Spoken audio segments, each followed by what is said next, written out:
جڑیاں ضرورت آنیاں تے وہ پھر تو واچھا کھلیاں تے پھر چیڑے اتنی مٹنی صبح صبح آپ تو باہر پھٹو پھٹ ایویں کام دوپہری تک پہن کار پانڈے گندے پاری نہیں دیتی سارا گند بلا پھر صبح صبح سرگی اٹھ سیا سرگی نے نماز بھی پڑھ سیا پھٹو پھٹ تیاری کر سی اے جی مہمان آنے پہلے یہ چیزیں آنو تے ہی نہ بنا کے نا وہ نہ بنا کے نا تے جیسے لگا تے مہمان مقصود نہ ہوئے نا 12 بجے جواب دے سی آسیا میرا تو بتو نہیں سیر ہن تیری رہی مرضی وہ پھر بہ کے سوچنا آج ہن کڑے پاسے بجا تو گوانڈی بھی آج کل تکڑے نہیں گوانڈی بھی یا اللہ خیر ہوں ساڑھے گرائیں تو ماشاءاللہ گوانڈی بھی یا اللہ خیر کام کو کسی گوانڈی آوان کے آگ دے وہ آسی بھائی گالے جی مجھ صاحب کار تو بہت سونا بنائے ہی تو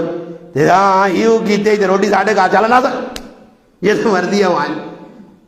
قربان جاوا میری ماؤ تو ام المؤمنین دا مہمان آ گئے کھانا بڑھا کے بیٹھے تو جی کچھ کہا رہے